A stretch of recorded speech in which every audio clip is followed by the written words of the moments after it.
So, what if you could actually see a child's development mapped out? I'm talking everything from their very first grasp all the way to their first complex thought, laid out like a growing tree. Well, today, that's exactly what we're going to do.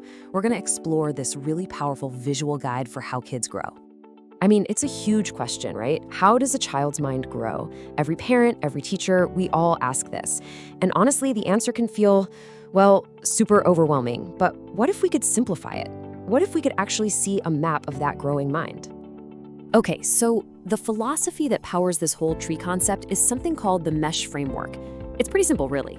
Just think of mesh as the essential nutrients for the tree: mental, emotional, social, and health. It's this great reminder that we're not just raising a brain, we're nurturing a whole person. And for that tree to really thrive, every single one of those parts needs to be fed.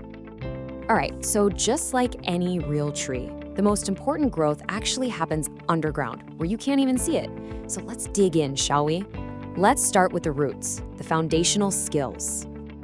So this first tier, the roots, it's all about physical and sensory discovery. I mean, this is the literal groundwork, the anchor that everything else is going to grow from.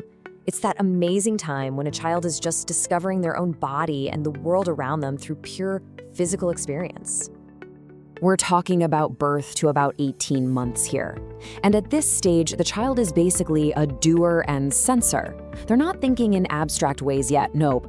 They're thinking with their hands, with their mouths, with their entire bodies. It's pure physical learning. The famous psychologist Jean Piaget had a great name for this, the sensory motor stage. And what does that learning look like? Well, it's all about developing motor skills. But here's the cool part. It's not just about movement. It's about literally building the brain. For instance, think about when a baby crawls. That cross-body motion, it's physically building connections between the left and right sides of the brain. That's a super crucial pathway for things way down the line, like reading. So you see, these roots are nourishing both their physical health and their mental architecture. And here is the absolute key takeaway for this stage. You cannot skip the roots. It's just not possible. Every single crawl, every grasp, every little tumble, it's all building the neurological foundation for everything that's coming next. So yeah, foundational mastery is a prerequisite for complex competency. That's a fancy way of saying you gotta walk before you can run, but for the brain. Okay, so once those roots are deep and strong, a trunk starts to form. And that brings us to tier 2, the core abilities. This is the visible, sturdy part of the tree that connects that deep foundation to the sky. This is what's called the mastery stage. And it's a huge shift because now kids start using tools that go beyond just their own bodies to figure out and interact with the world around them. So we're looking at roughly 18 months to 3 years old, and the child's role, it changes completely. They become the communicator. This is where another big idea, Vygotsky's sociocultural theory, really shines. Because suddenly, learning isn't a solo mission anymore. It becomes super social, and it's all driven by those emotional connections with parents, siblings, caregivers, everyone. And the biggest, most game-changing tool they get at this stage? Language. It's called the symbolic revolution, and that's the perfect name for it. Think about it. For the very first time, a word, like tree, creates a bridge between a child's internal thought and the actual real thing out in the world. I mean, that is a massive, massive developmental leap. And once language is in the picture, it's like an explosion of other abilities. You see this huge growth in communication, imagination, and this is also where executive function starts to kick in. That's kind of like the brain's air traffic control system for planning and self-control. It's laying down all that mental wiring for focus and attention later on.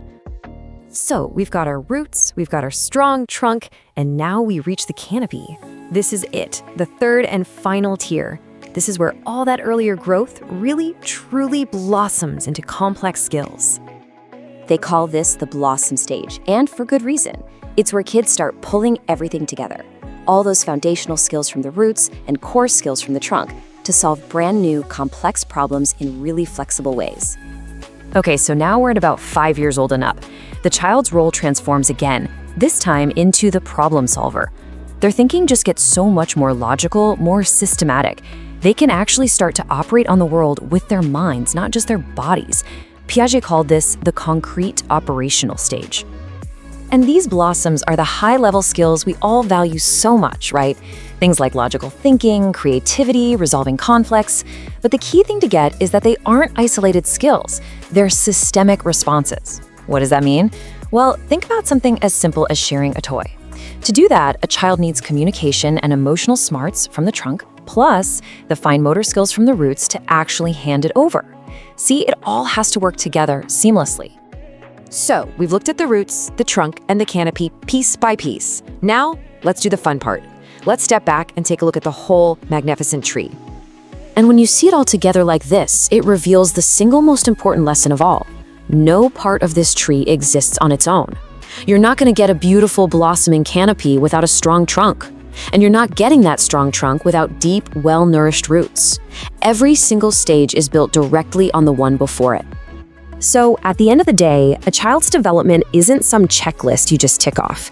It's a living, breathing, dynamic system. The roots feed the trunk supports the canopy, and all of it flourishes together. And that really leaves us with one last, very practical question. I want you to look at this tree and think about a child in your life. Which part of their growth? Is it the roots, the trunk, or the canopy? Which part needs the most nourishment from you right now? Something to think about. Thanks so much for joining me.